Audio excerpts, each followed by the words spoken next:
Pichot Maraver avec la permission d'Hachem, je vous souhaite à vous tous une bonne semaine. Nous sommes maintenant une semaine après la fête de Hanouka et nous sommes maintenant rentrés dans la paracha de Vaïchi, la vie de Yaakov. Nous sages disent que la meilleure vie que Yaakov a eue dans sa vie, c'est la vie qu'il a vécue en Égypte. Les 17 ans qu'il a vécu en Égypte.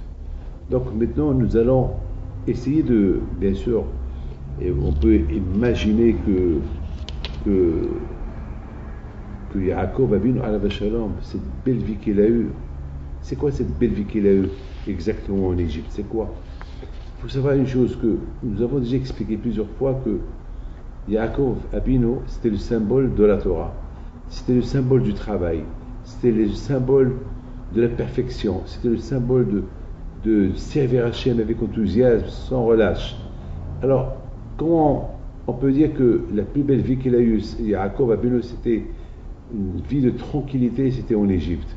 Alors qu'on sait que dans la paracha de Vaïchev, on dit qu'au moment que Yaakov il voulait se reposer, au moment qu'il s'est dit qu'il voulait se reposer, qu'il voulait étudier la Torah dans le repos, dans la tranquillité, donc on a vu qu'il a eu des problèmes, parce que nos sages disent que dans la vie, il n'y a pas de tranquillité.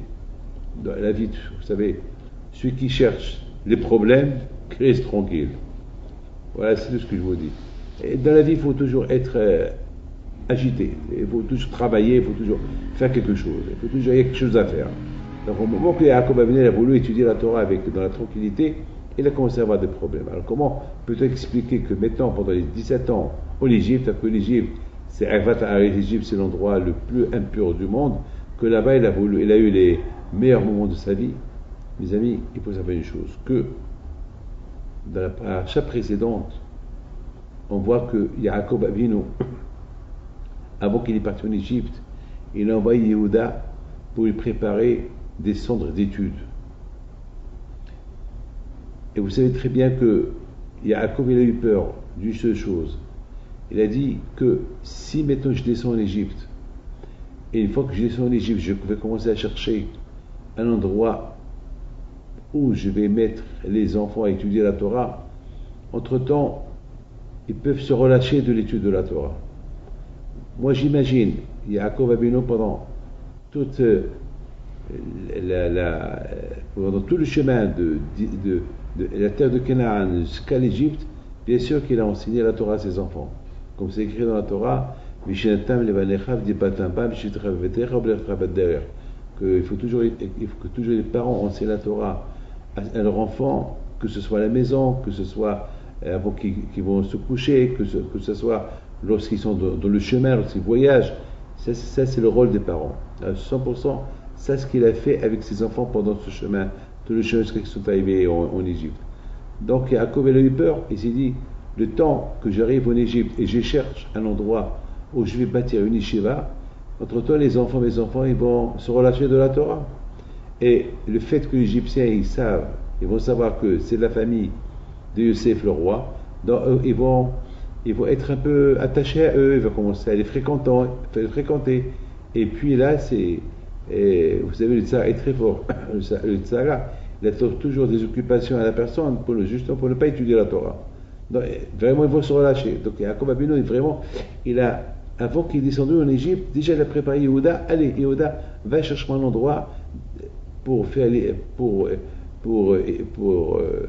un endroit où mes enfants peuvent étudier la Torah, comme ça, dès qu'on arrive, il y a quelque part. Mes amis, même à Youssef Hatzadik, il aurait pu, Yaakov, attendre qu'il arrive, demander à Youssef, ou lui-même il cherche. Non, elle a dit non, il n'y a pas d'attente. Il faut tout de suite. Et pourquoi Yehuda? Parce que Yehuda, c'est le symbole de la vérité. Yehuda, c'est le nom d'Hachem. Le mot Yehuda, c'est Yud Kevavke. Mais Yehuda, c'est la Shara. Je vous ai dit que Yaakov Avinu alav shalom, il a prié à Kadosh Baruch Hu que Hachem il va devant lui pour que Yehuda ait réussi sa tâche, qu'il trouve vite un endroit dès qu'ils arrivent et commencent à étudier. Mes amis, maintenant on comprend très bien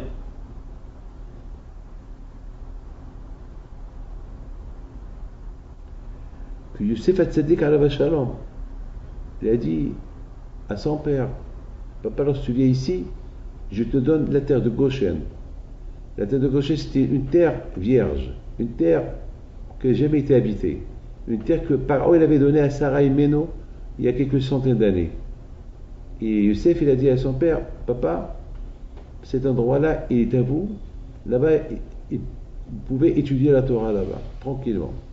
Donc, sachant que Yaakov, sachant qu'il a une terre vierge où toute la famille de sa famille lui va être réunie là-bas, donc il était heureux, il a envoyé là-bas Yehuda pour tout de suite commencer à construire des yeshivot avant qu'il arrive. Mes amis, il faut comprendre une chose. Le Yitzhak est très fort. Le Yitzhak est très très fort, très très très très très fort. Le Yitzhak,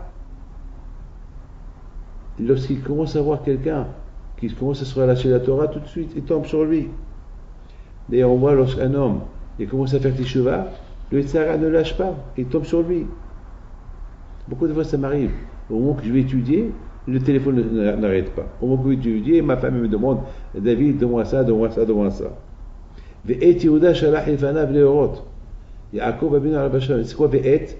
Le mot ve'et, c'est Vav, Aleph, Tav. C'est quoi Vav, Aleph, Tav? Vav, c'est le chiffre 6.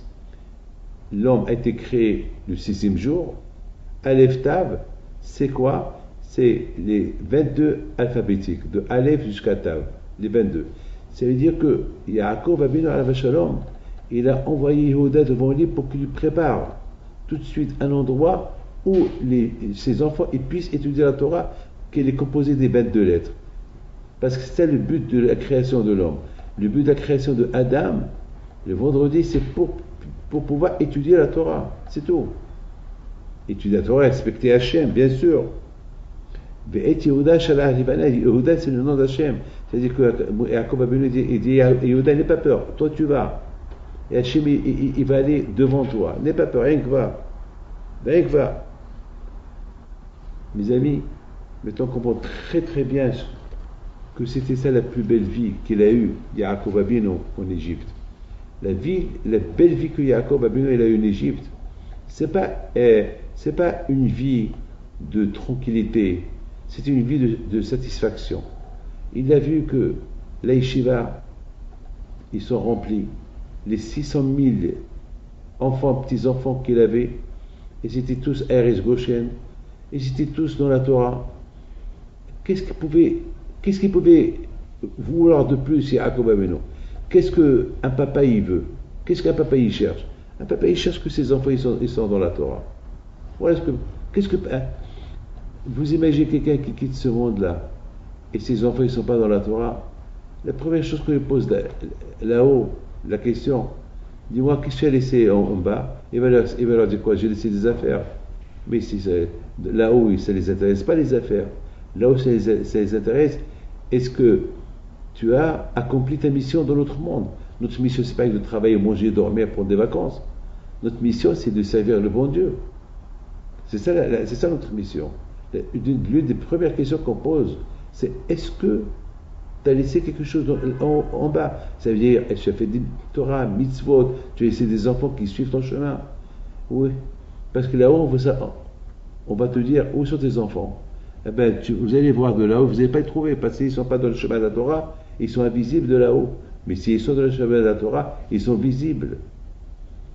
Donc c'est ça, Yaakov Abinu, sa préoccupation, c'était, depuis la descente en Égypte, c'était déjà ouvrir des yeshivot, ouvrir des endroits de Torah, des mikvaot, les Talmud Torah, des kolélim. Et c'était ça. Et pour ça, il a dit à Yehuda, n'aie pas peur, Hachem, il va aller en devant de toi.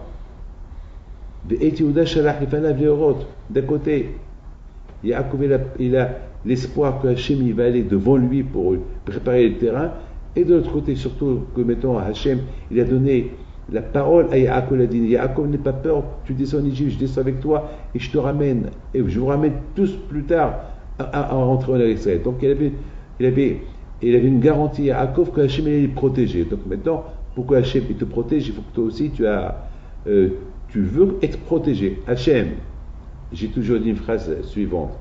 J'ai toujours dit que la connexion entre un homme et Dieu, c'est comme deux personnes qui sont qui veut se connecter par téléphone.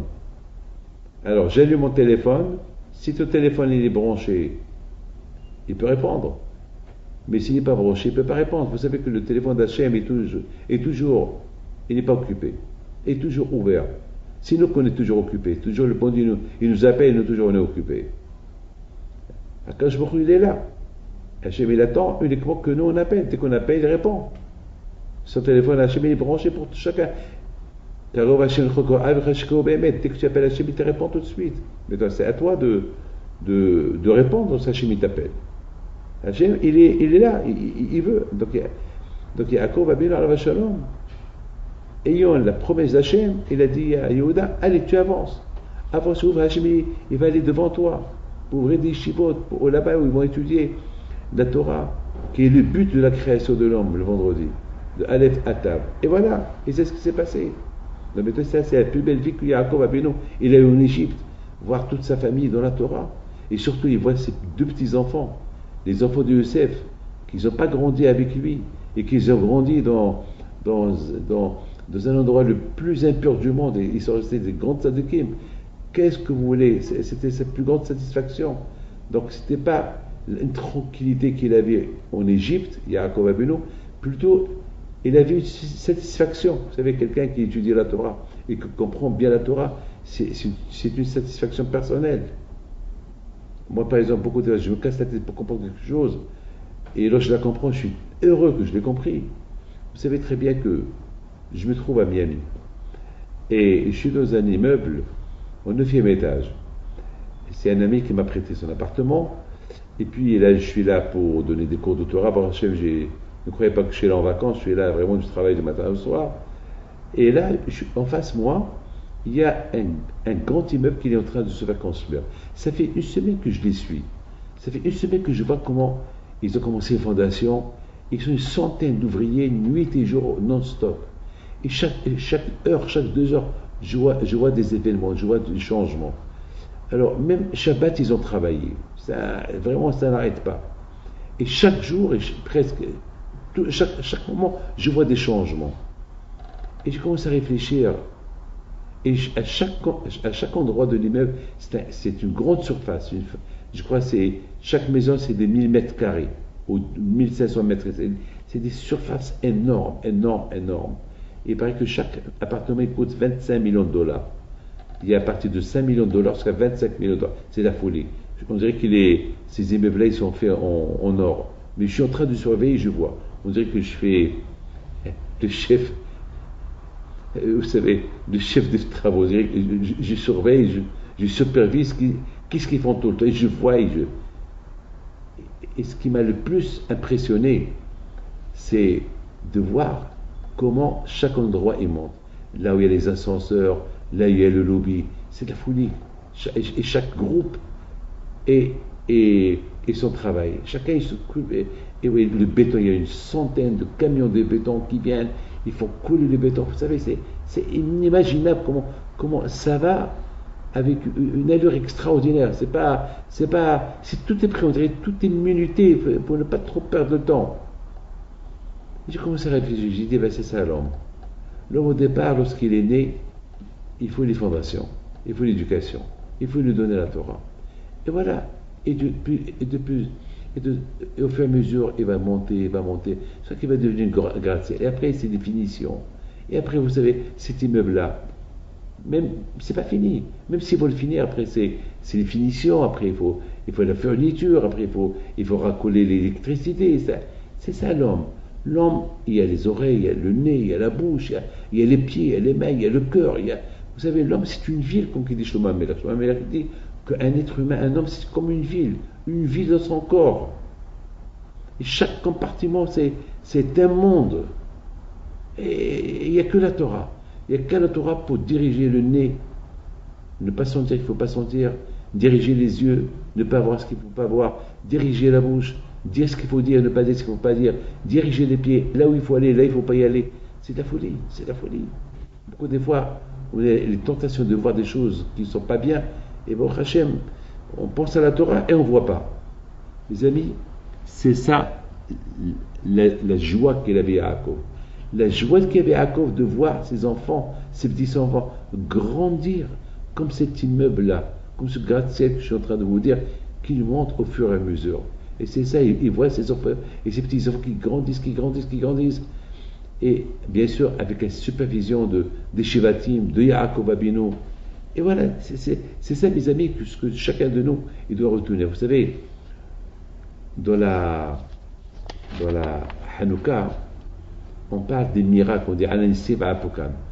On parle des miracles que Hachem a fait avec nous. Et après, on dit, et toi, Hachem, fais avec nous des miracles. Alors, beaucoup des rabbins qui posent des questions, on n'a pas le droit de demander à Dieu qu'il nous fait des miracles. Si un miracle il arrive, il arrive. Mais demander un miracle à un Dieu, que le bon Dieu il change la nature pour toi, c'est péché. Tu n'as pas le droit. Pourquoi? Parce que si tu demandes qu'on te fait un miracle, tu perds toutes les mitzvot que tu as fait. Il faut que le miracle il vienne seul. Il ne faut pas que tu demandes. Il faut que ça vienne d'Hachem. Alors comment à Hanouka on demande un miracle? Comment à Hanouka on demande un miracle? Ah, mes amis, j'ai réfléchi comme ça. J'ai réfléchi, j'ai dit, c'est vrai, il ne faut pas qu'on demande. Il ne faut pas qu'on demande un miracle, mais on demande à Akash Baruch Hu un miracle spirituel. Ben, mais je vous dis quelque chose, vivre à Miami, vivre à Paris, vivre à New York, c'est dur.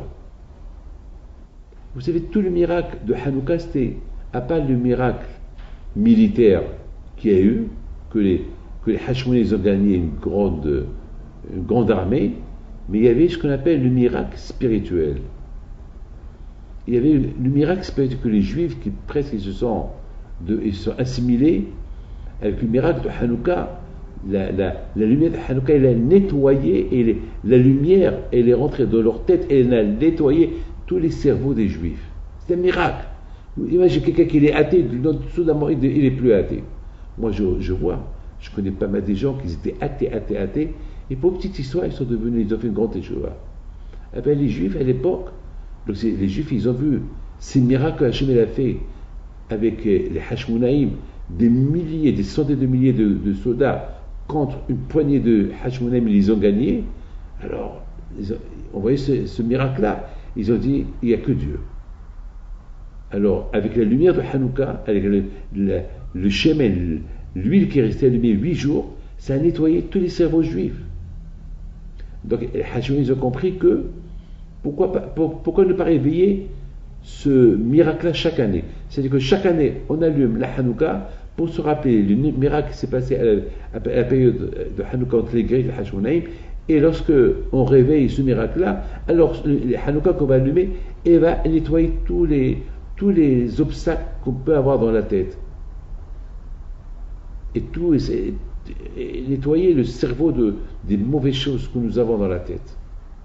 Il y a beaucoup de gens qui font des choses grâce à ça. Vous ne pouvez pas imaginer la lumière de Hanouka, l'effet qu'elle peut faire. C'est pour ça qu'on dit dans la Hanouka, ces bougies de Hanouka, ils sont saintes parce qu'ils ont la capacité de nettoyer le cerveau humain au niveau spirituel. Donc on n'a pas le droit d'utiliser ces bougies de Hanouka pour lire un livre ou pour coudre, parce que le but de cette lumière de Hanouka, c'est pour élargir le cerveau, éclairer le cerveau au niveau spirituel. Donc c'est ce qu'on demande à Akash Baruch Hu. On demande à Akash Baruch Hu un miracle spirituel, pas un miracle. Et automatiquement, lorsqu'Hachem voit qu'on demande des miracles spirituels, alors Akash Baruch Hu, il envoie le Shefa, il envoie l'abondance, il envoie la Panassa, il fait des miracles. Donc moi, David Pito, je ne demande pas un miracle matériel, je demande un miracle spirituel. On est dans une génération dure, une génération d'Internet, une génération d'iPhone, une génération que l'être humain peut dégringoler, tomber dramatiquement. On a besoin que Hachem nous aide. Et c'est dur, c'est très dur d'arriver tout seul. Il faut l'aide du ciel, il faut des miracles. C'est ce qu'on demande à Alanissi, on demande à Hachem. On demande à Hachem, fais avec nous des miracles. J'ai vu dans un livre qui dit que même qu'on n'a pas le droit de demander des miracles à Hachem, mais à Hanouka, on peut demander des miracles à Hachem. On peut. Un jour dans l'année, on a le droit de demander des miracles à Hachem. c'est Hanouka. Voilà. Mes amis, il ne faut pas qu'on oublie que les Grecs, ils ont enlevé la parnassa aux Juifs. Ils ont interdit aux Juifs d'étudier la Torah, de faire les mitzvot. Et Hachem, il a fait des miracles. C'est ce qu'on demande à Akash Baruch Hu. Akash Baruch Hu fait avec nous des miracles matériels, spirituels. Et lorsque Hachem, et automatiquement, lorsque pour être juif, il faut de l'argent. Il faut de filine, il faut Brit Mila, le mariage, le kasher, mikvé. Pour être juif, il faut de l'argent. Donc on demande à Akash Baruch Hu. On veut pas des miracles pour gagner le temps. On veut des miracles pour faire Torah et mitzvot. Des miracles au niveau spirituel. Et lorsque Hachem voit qu'on demande des miracles spirituels, alors Hachem nous donne même le Shefa.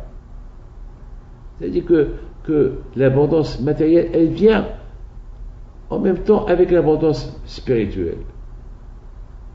Lorsque Hachem voit que vraiment on veut s'attacher à lui, alors quand il nous aide dans tous les domaines. Mes amis, je pense, ça c'est Yaakov Abinu. La plus belle vie qu'il a eue, Yaakov Abinu, les 17 ans en Égypte, c'est qu'il voit que tous ses enfants, Baruch Hashem, il leur manque rien. Pourquoi il leur manque rien? Parce qu'ils sont dans la Torah. Le Hashem, il voit que quelqu'un est dans la Torah, et quand il ouvre les portes. Et c'est ça, mes amis, que chacun de nous, il doit réaliser. Mes amis, vous savez, il faut savoir une chose. J'étais en train de lire une question qu'il a posée à un grand Rav. Il s'appelle Rav Chaim Mordechai Katz. C'est un des grands yeshivot de Chicago. Il est décédé à la Shalom. Il rapporte ce que le Bahi dit, un commentaire. Le Bahi dit, comment est-ce possible que les Grecs, ils ont réussi à détourner les Juifs de la Torah, et comment les Grecs, ils ont réussi à prendre contrôle sur le Beth Amikdash. Et le Bahi explique, parce que les Kohanim, ils se sont relâchés du service de Beth Amikdash. Ils sont pas travaillés avec enthousiasme. Les Kohanim travaillaient dans le Beth Amikdash, mais pas avec rapidité. Ils étaient un peu lents. Dans la vie juive, on n'a pas le droit d'être lent. Parce que si on est lent, c'est grave. Regardez, le matin, on est fatigué. La sonnette, elle sonne pour aller à la synagogue. Si on ne saute pas du lit, si on ne fait pas des efforts pour se lever, on va continuer à dormir. Après, c'est trop tard la prière. Même dans les affaires. Tu ne fais pas attention, tu perds. Même au niveau mariage. Si tu vois une fille qui te plaît, et tu vois que tout va bien, il faut tout de suite la demander au mariage. N'attends pas. N'attends pas que c'est elle qui va te demander. Sinon, c'est un autre qui va t'apprendre. Dans la vie, il faut être toujours rapide. Tu vas, moi toujours, lorsque je voyage, je vais 4 heures à l'avance ou 3 heures à l'avance. Ma femme, tout le monde rigole de moi. Pourquoi je vais toujours à l'avance?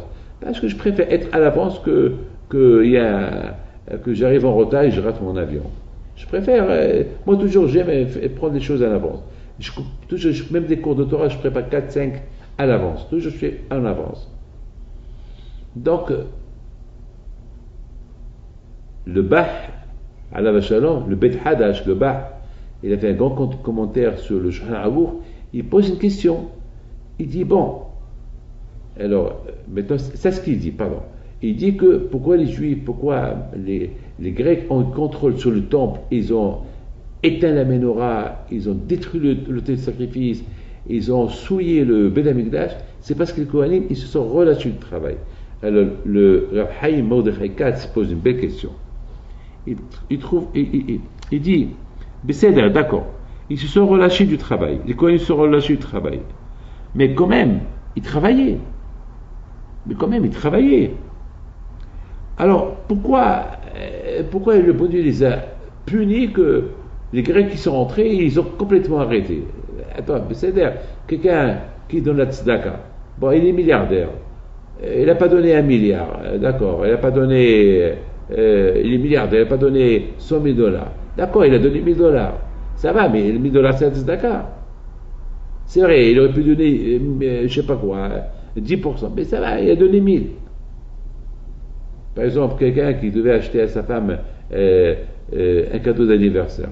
Bon, il n'a pas acheté, je sais pas, un beau cadeau. Il a acheté un bouquet de fleurs. Mais quand même, il a porté un bouquet de fleurs. D'accord, c'est pas la peine de lui faire une histoire à cause de ça. Alors, ça, c'est la question qui pose le Rosh Hashanah de Chicago. Il dit, pourquoi Parce que les Kohanim sont relâchés du travail, ils ont été punis d'une manière que ils sont relâchés du travail au temple, au Beth Amikdash, alors Akadosh Baruch Hu, il a donné le temple entre les mains des Grecs. Pourquoi tout ça? Mes amis, écoutez ce que je vais vous dire. Il est belle la question, mais je ne vais pas rentrer dans les détails de la question. Je ne vais pas dire ce qu'il dit lui, mais moi je pense que j'ai une réponse qu'elle est simple. Vous savez qu'il y a ce qu'on appelle l'ashpa'a. L'ashpa'a, c'est l'influence. Vous savez, l'être humain, il est, comme il dit le Rambam. Le Rambam il dit, selon où on habite, on est influencé. On habite dans un endroit sale, on devient sale.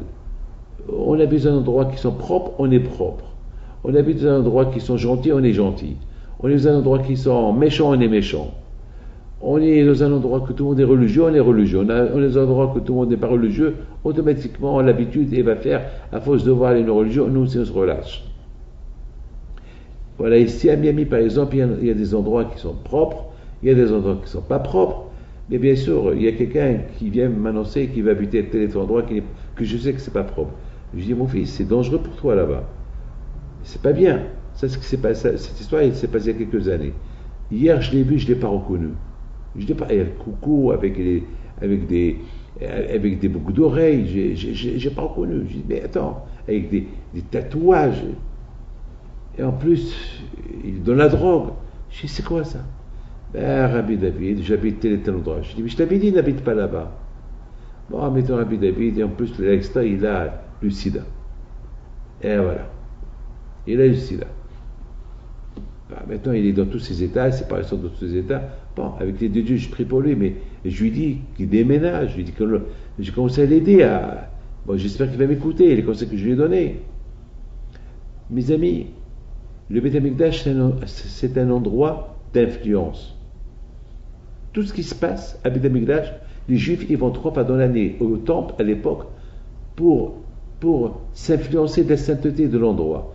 Donc, s'ils voient le Kohanim qui travaille bien, sans relâche, avec enthousiasme, avec rapidité, donc les Juifs, ils vont faire pareil.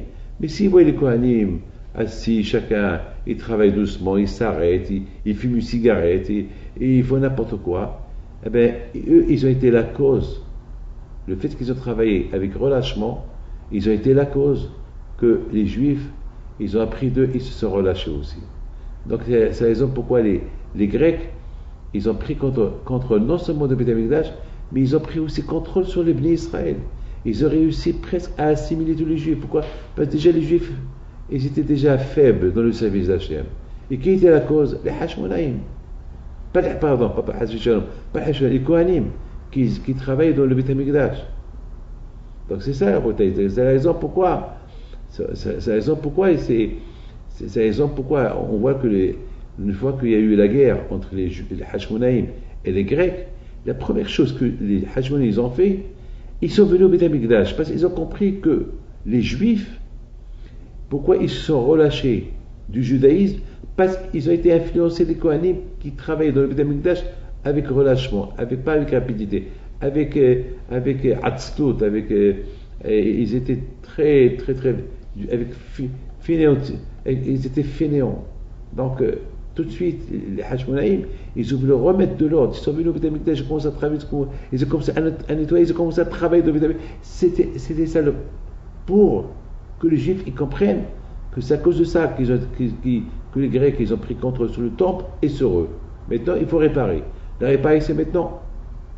Prenez exemple de nous. Voilà, on s'occupe du temple. Voilà, de cette manière, voilà, il n'y a pas de célébration de la victoire de la guerre. Maintenant, la célébration, c'est célébrer, être attaché à Dieu. Maintenant, mes amis, je comprends, à chaque fois je vois cet immeuble-là qui monte, il est à ma gauche, à ma droite, pardon, je le vois. Je vois les gens, les ouvriers, ils sont une centaine, ils travaillent sans relâche. Il y a pas... Et surtout, ils sont en train de faire couler le béton. Imaginez-vous qu'ils coulent le béton doucement. Ben, c'est fini. Le béton il va devenir, surtout le béton d'aujourd'hui, en une seconde déjà, il marche sur, il sèche vite. Bon, ça veut dire, s'ils vont construire cet immeuble-là en 2 ans de temps, s'ils le construisent avec du fainéantisme, ils vont le finir dans 10 ans, 20 ans, 30 ans, 40 ans. Jamais ça va finir. Dans la vie de chaque jour, il faut être rapide. Rapide. Mon père toujours il disait Zrizut Hatsimazal. Un homme qui est rapide, il a gagné déjà la moitié. Ça veut dire que quelqu'un qui veut réussir, il faut qu'il soit rapide. Parce que le fait qu'il est rapide, il réussit en tout. Parce que déjà, même si aujourd'hui il ne réussit pas, peut-être il y aura autre chose qu'il va faire en la faisant rapide, vite, il va bien réussir. Déjà, il faut avoir cette midda en soi. Eh bien, Rabotai, c'est ce que Yaakov Abino, il a vu. Yaakov Abino, Alav Shalom, c'était pas... Lorsque la Torah te dit que Yaakov il a vécu 17 ans, les meilleurs 17 ans de sa vie, c'était en Égypte, c'est pas 17 ans de plaisir, c'est pas 17 ans de repos, c'était 17 ans de satisfaction. Une satisfaction qui est super, une satisfaction qu'il voit de sa famille dans la Torah. C'était le plaisir qu'il avait à Yaakov Abino. Vous voyez, mes amis, il y a plein de choses à apprendre de la paracha comment ça s'appelle, de ces parachiotes de Yaakov et ses frères, etc., etc. Par exemple, on voit par exemple les Hashmonaïm. Ils se sont donnés pour la mitzvah. Oui. Ils se sont donnés pour aller récupérer le nord d'Hachem. Ils sont partis faire la guerre à des centaines de milliers de personnes. Et eux, ils étaient une poignée d'hommes. Ils sont partis pour la gloire d'Hachem. En risquant leur vie. Ben, ils ont réussi, ils ont gagné. Ils ont réussi. Ils ont compris que les Kohanim, et c'est à cause d'eux que les Juifs ils sont relâchés jusqu'à ce qu'ils sont tombés entre les mains des Grecs. Alors maintenant, ils vont te compte. Maintenant, c'est les Grecs qui vont tomber entre nos mains.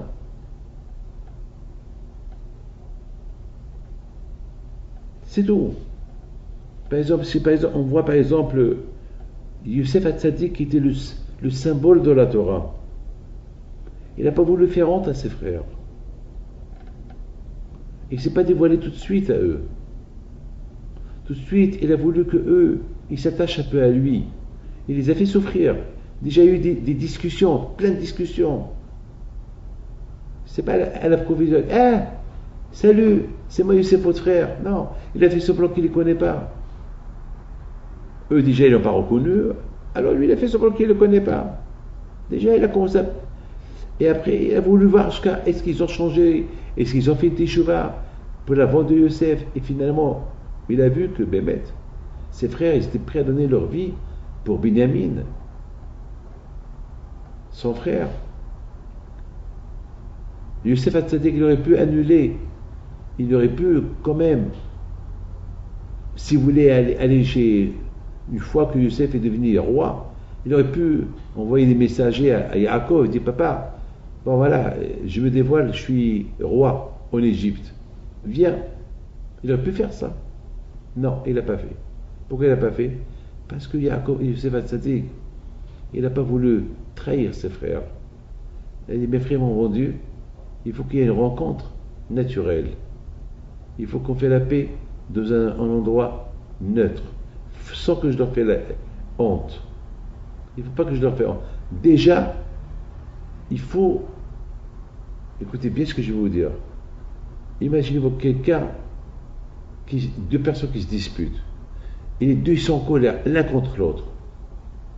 Et un il rappelle à l'autre quelque chose qu'il a fait. Est-ce qu'il y a le temps pour avoir honte? Non. Il est en colère. Si moi je suis en colère contre quelqu'un, je me dispute avec lui, on est en pleine guerre.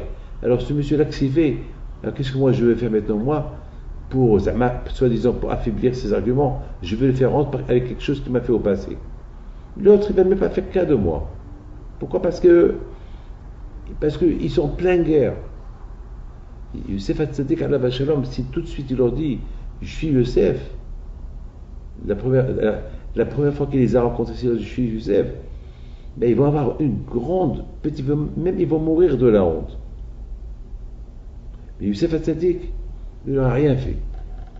Il a commencé à discuter avec eux, après il s'est disputé avec eux, et dans la dispute, il leur a dit c'est moi Youssef.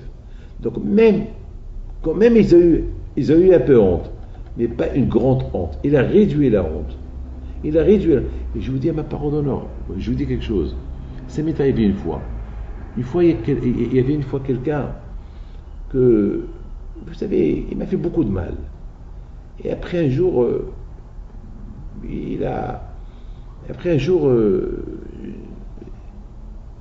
je l'ai rencontré et il a commencé à encore m'ajouter.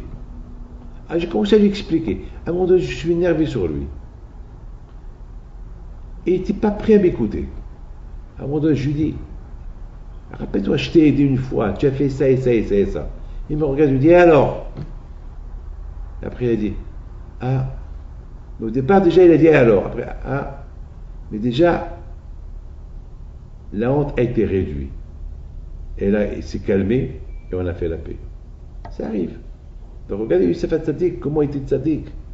Même pendant le moment de la vérité, vous savez, il faut savoir une chose, que toujours au moment de la vérité, on découvre toute la vérité dans tous ses détails. Et je répète, au moment que la personne elle voit la vérité s'étale dans tous ses détails. Youssef Hatzadik, alav shalom, au moment qu'il leur a dit c'est moi Youssef, c'est là que ses frères, ils ont vu tout le passé, toute la vérité. Et cette vérité-là, ils ne pouvaient plus la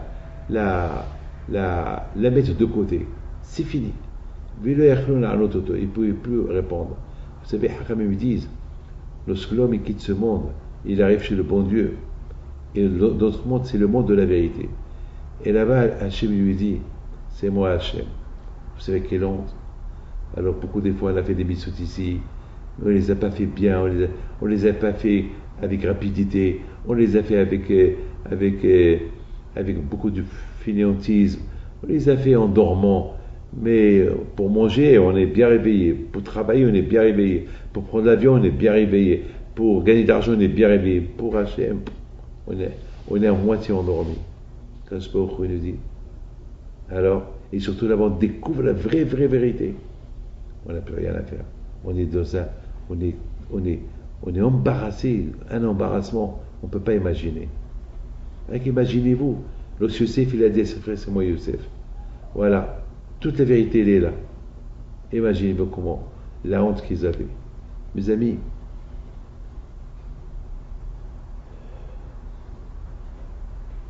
on comprend pourquoi Youssef, il s'appelle Youssef Hatzadik. Parce que de Youssef Hatzadik,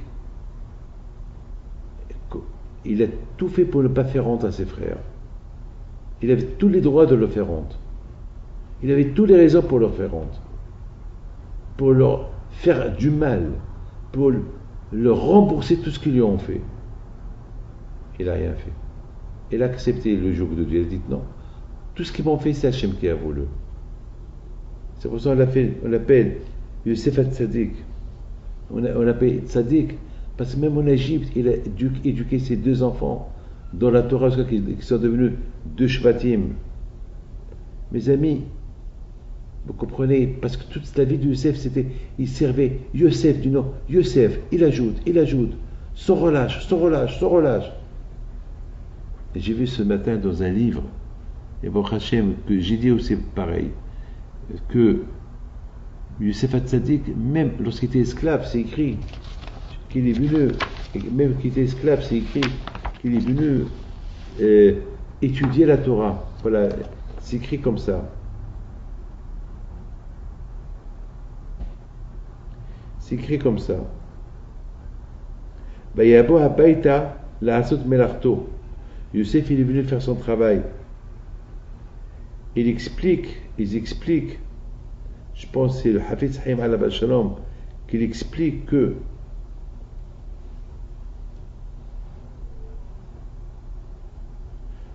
Un homme, il peut travailler du matin au soir, mais ça ne va pas le dégager de ne pas étudier la Torah. Et avec effort. Déjà, il y a l'obligation d'étudier la Torah tout le temps, mais il faut travailler. Alors il faut apprendre Youssef. Youssef était esclave. Il était ouvrier, mais c'est écrit.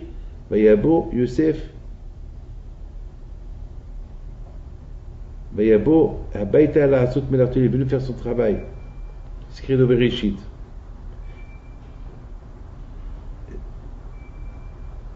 Ça veut dire que le jour qu'il ne pouvait pas travailler, que le jour qu'il avait un jour de repos, parce qu'il était travailleur, il était esclave. Alors il venait étudier la Torah. Il venait répéter toute la Torah qu'il a étudiée chez son père. C'est quoi, Youssef Hatzadik, c'est quoi le travail qu'il pouvait aimer le plus? La Torah. Alors, lorsqu'il pouvait étudier, tout de suite il venait étudier. Et sur ça, il écrit le Hafetz Haïm que la Torah, elle est venue enseigner aux générations à venir, de n'importe quelle circonstance qu'on doit être, qu'on est occupé, qu'on est malade, qu'on est n'importe quoi qu'on a à faire, et surtout aujourd'hui qu'on est obligé de travailler pour avoir une parnassa, qu'on est malheureusement comme des esclaves à la parnassa, il ne faut pas oublier que la chose la plus importante c'est la Torah. C'est ça la vie. C'est vrai, on est obligé de travailler, mais parce qu'après 120 ans, il n'y a que la Torah qu'on trouve là-haut, pas l'argent qu'on a fait dans ce monde-là. On a vu que Youssef Hatzadik, ce qu'il a sauvé de la femme de Potiphar pour ne pas aller avec elle, pour ne pas fauter avec elle, c'est la Torah qu'il a étudiée. C'est la Torah qui a protégé Youssef pour ne pas fauter. Comme c'est écrit, Shekol Asher Asa Youssef Hashem Atzeh Biyado. Tout ce que Youssef faisait, Akash Baruch Hu, il l'aidait. Pourquoi Hashem il l'aidait? Parce que Youssef Hatzadik, lorsqu'il avait un moment de libre, il va étudier la Torah aujourd'hui. Malheureusement, lorsqu'on a un moment de libre, c'est la télévision, c'est les textos, c'est des bêtises. C'est des bêtises. Et c'est ça, je pense, la plus belle vie qu'il a eu Youssef. La plus belle vie qu'il a eu Youssef, c'est quoi? La plus belle vie qu'il a eu Youssef, c'est que Youssef la plus belle vie qu'il a eu Yaakov Avinu, qu'il voit ses enfants, qu'ils étudiaient la Torah. Bien sûr, il y avait ceux qui allaient travailler, mais ceux qui pouvaient ne pas travailler, étudier, eh ben, ils sont pas restés sans rien faire. Ils sont partis travailler. Quel travail? À la yeshiva. Parce que l'étude de la Torah, ça s'appelle un travail. Et surtout, mettons que Youssef, il finançait tous les juifs et leur donnait de quoi manger. Donc, ils n'avaient rien à faire. Ils étaient en train d'étudier la Torah. C'est ça la satisfaction que Yaakov Abino il avait pendant ses 17 ans. Et le chiffre 17, c'est Tov. Le mot Tov c'est bien. Tov, c'est 17. Ve'en Tov et la Torah. La Torah, la Torah, c'est le chiffre 17. C'est toujours dit le 17, c'est un bon chiffre. Parce qu'il représente la Torah. Et la Torah, c'est un bon chiffre. La Torah, c'est elle qui protège dans n'importe quelle circonstance que l'homme il peut être au niveau matériel et spirituel pour ne pas tomber. Et dans le matériel et ne pas tomber même dans le spirituel. Mes amis, vous avez bien compris maintenant que combien chacun de nous il doit faire attention. Le temps. Souvent je raconte cette histoire. Une fois, Rabbi Yosef Alav Shalom, il a fait le siyum de la Gemara, le siyum de tout le chasse, et après il a dit il invite ses copains pour venir le siyum des heures. Alors ils ont dit, mais c'est quoi? Mais tu as déjà fait le siyum, tu as déjà fait une fête pour les 36 Gemarot tous les Gemarot que tu as fait. Et alors c'est quoi le siyum des heures? Il leur a dit, je vous dirai pendant le siyum. Et le monde entier est venu écouter qu'est-ce que Rabbi Yosef il a à dire. Parce que faire un siyum du chasse en une semaine, c'est impossible. Il a déjà fait le siyum. C'est quoi le siyum? Le siyum, c'est-à-dire lorsqu'on termine toutes les Gemarot, on fait une fête. Que j'ai réussi, grâce à Dieu, à étudier tout le Talmud. Ah ben, voilà, Rabbi Yosef, il a fait une fête parce qu'il a été tout le Talmud, et maintenant il fait une autre fête qui s'appelle la fête des heures du Talmud. Vous savez ce qu'il leur dit pendant la fête? Il leur dit, vous savez, c'est vrai, j'ai étudié tout le Talmud et j'ai fait la fête la semaine dernière. Mais la fête que je fais maintenant, c'est la fête des heures. Parce que beaucoup de fois, je vais à des mariages, je vais à la mitzvah, je prends le bus, je prends un taxi, et beaucoup de fois, j'attends. J'attends un taxi, j'attends jusqu'à ce que le Moed vienne. Parfois, il faut attendre 1 heure. Ah, moi, je ne perds pas mon temps, moi. Moi, chaque fois qu'il y a un laps de temps à attendre, je lis quelque chose. Donc, ça fait déjà quelques années d'attente que tous les heures que j'ai réunies, en attendant des événements et ce que j'ai étudié, ben, ça s'est fait que voilà, j'ai terminé tout le chasse. C'est pour ça que j'appelle le chasse, parce que la fête que j'ai faite la semaine dernière, c'est les pages que je lis chaque jour. Là, c'est pas les pages que je lis chaque jour. Là, c'est 5 minutes là, 10 minutes là, 3 quarts d'heure ici. Donc, ça fait que voilà, j'ai terminé le chasse, tout le Talmud. C'est pour ça que je l'ai appelé le Talmud, c'est des heures. Ça veut dire que vous imaginez quelle satisfaction est de terminer, ne pas perdre ces heures-là en bêtises. C'est des heures malheureusement, des heures que. Regardez le Shabbat. Le Shabbat, le bon Dieu nous a donné le Shabbat pour se reposer. Et pour étudier la Torah, il dit Ben Ish Chai, que si on n'a pas le temps d'étudier la Torah en semaine, au moins le Shabbat. C'est-à-dire que le Shabbat, c'est dommage de perdre les heures du Shabbat. Les heures du Shabbat, ils ont aucun prix. Et nous, malheureusement, on brûle les heures du Shabbat, de le manger, dans les repas, dans les siestes, d'en parler de bêtises. Dommage. Chaque seconde Shabbat, c'est de l'or. C'est de l'or. Parce que toute la semaine, elle est bénie grâce au Shabbat. Alors, si toute la semaine, elle est bénie grâce au Shabbat, qu'est-ce que le Shabbat, il peut te bénir à toi-même, si tu le respectes bien et tu l'utilises dans la Torah. C'est pour ça que Hachamim disent que l'étude de la Torah, le Shabbat, il est multiplié par dizaines de milliers d'heures. C'est parce que quelqu'un il étudie 1 heure, c'est des milliers d'heures. Le bon Dieu, il compare l'heure de Torah que tu étudies le Shabbat, c'est comme à des milliers d'heures. Je ne peux pas vous dire exactement, et c'est Hafetz Haïm qui dit ça. Vous imaginez, et nous, vous imaginez que quelqu'un qui étudie toute la semaine la Torah, il vient le Shabbat, et il étudie encore le Shabbat, c'est comme s'il a étudié des centaines ou des milliers de semaines. Imaginez quelqu'un qui travaille toute la semaine, et le Shabbat il étudie un peu, ben c'est comme s'il a étudié toute la semaine. Il ne faut pas rater les jours, mes amis. C'est ça, mes amis, ce que Youssef Yaakov Avinu, la joie qu'il avait Yaakov Avinu, la satisfaction qu'il avait Yaakov Avinu, c'est quoi? Eh bien justement, c'est voir ces enfants qui ne perdent pas le temps, qui étudient, qui sont heureux, qui sont bien, que Youssef, même qu'il est roi, il a toujours le temps pour étudier la Torah, il a toujours le temps pour éduquer ses enfants dans la Torah. Et tous ces enfants, ils sont dans la Torah. Mais il pouvait pas être, il n'y avait pas un homme plus heureux que Yaakov pendant ces 17 ans-là. En plus, il voit Yaakov Avinu, comment ses enfants, ils s'adorent, ils s'aiment. Il voit maintenant que tout le monde l'un a pardonné à l'autre. Youssef, il est bien avec ses frères, ils sont bien avec lui. Et maintenant, ses frères, ils le reconnaissent. Ils reconnaissent que Youssef, c'est le roi. Parce que finalement, tout le problème, c'est pourquoi ils ont fait du mal à Youssef, parce que Youssef a dit que j'ai rêvé que j'étais roi. Alors eux, ils disent, mais le roi, c'est Yehuda. Le royaume, il sort de Yehuda. Mais c'est vrai, Yehuda, le royaume sort de Yehuda pour les Juifs. Mais Youssef, il est arrivé qu'il était roi sur l'Égyptien. Donc, c'est 2 mondes différents. C'est 2 mondes différents. Haché Shalom, Youssef, il n'a jamais pris la place de Yehuda. Comme que Yehuda, il ne peut pas prendre la place de Youssef. Hachem n'a pas dit que Yehuda soit le roi sur les Égyptiens, non. Si Dieu veut, Mashiach, il va venir, c'est autre chose, pas pour le moment, pas à cette époque là-bas.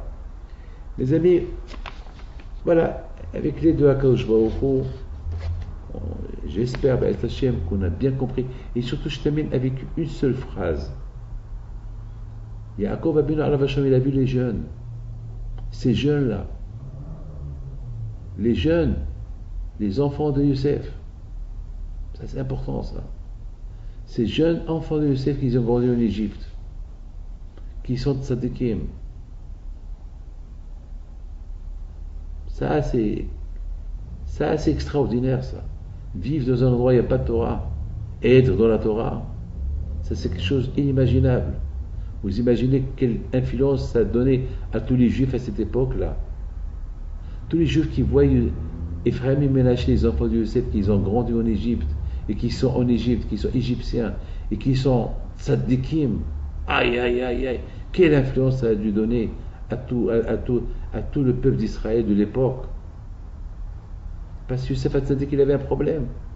Et après 120 ans, si je monte chez Hachem, il va me dire, où est ta jeunesse? Parce que lorsque Youssef a été jeté de sa maison, il était Nahar, il était jeune homme. Et Hachem va dire à Youssef, qu'est-ce que ça fait ta jeunesse? Que Dieu préserve, si Youssef serait tombé, qu'est-ce qu'il va donner? Au niveau spirituel, qu'est-ce qu'il va répondre à Hachem?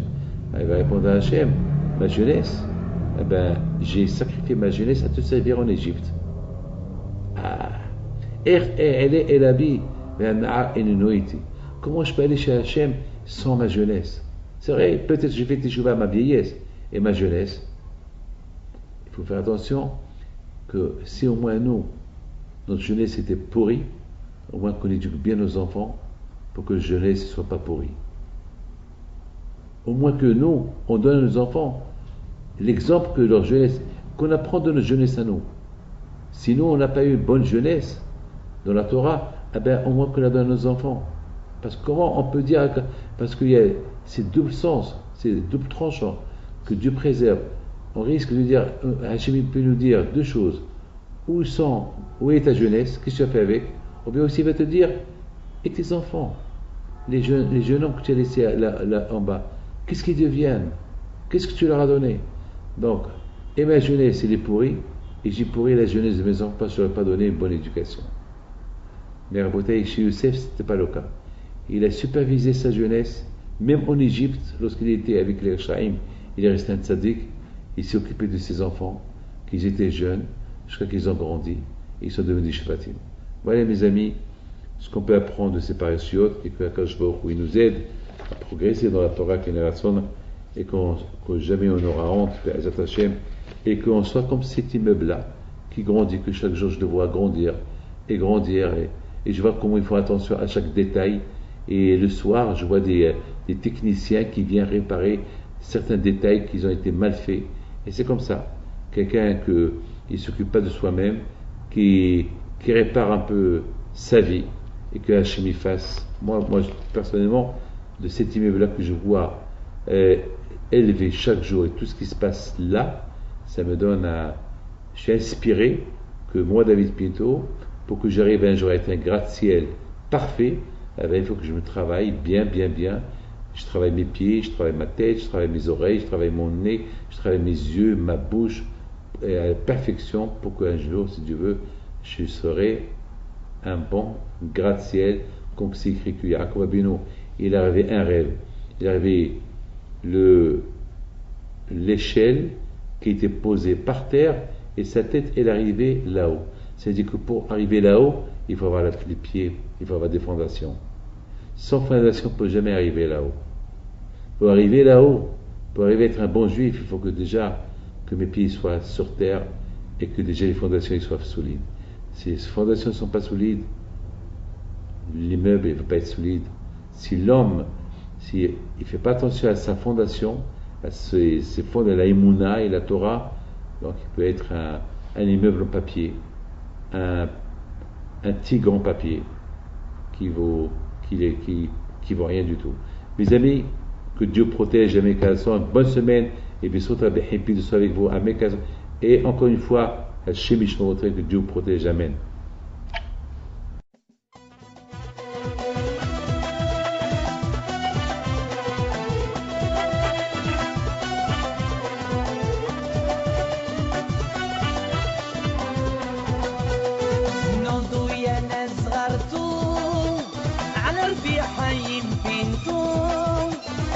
وقفلنا زي خوتو يا ولد خوت جدودو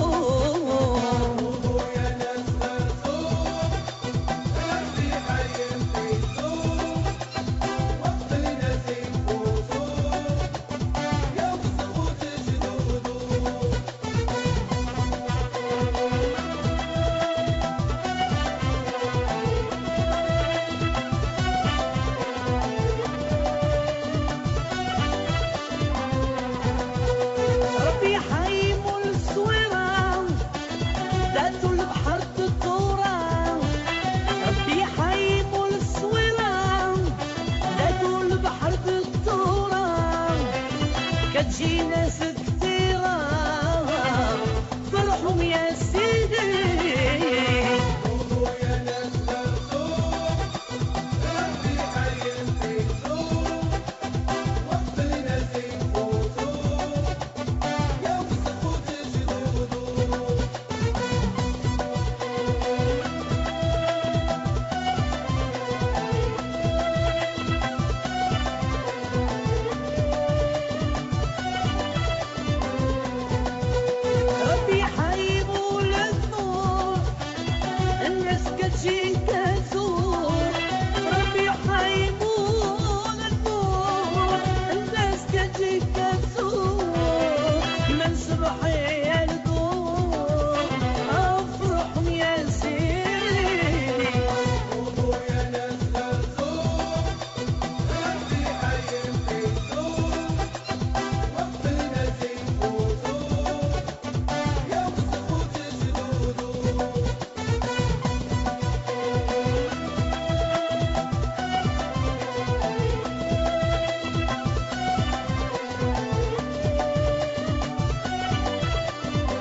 العيالات صغرتو على ربي دافيد بنتو قولوا يا ناس مرزوق ربي حي فيكم وقتنا زي خوتو يا وسخوت جدودو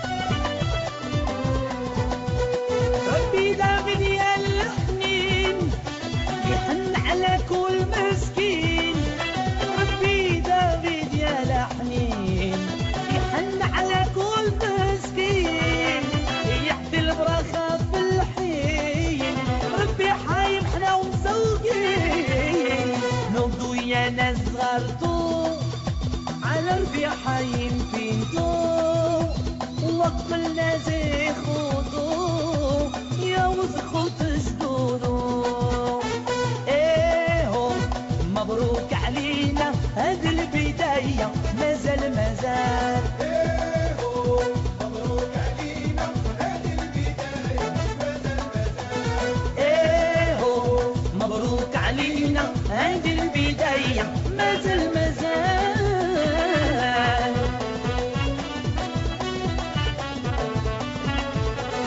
هيا جيراننا قولوا جيرانكم فرح في دارنا ومرحبا بكم هيا جيراننا قولوا جيرانكم فرح في دارنا ومرحبا بكم مبروك علينا هذه البداية مازال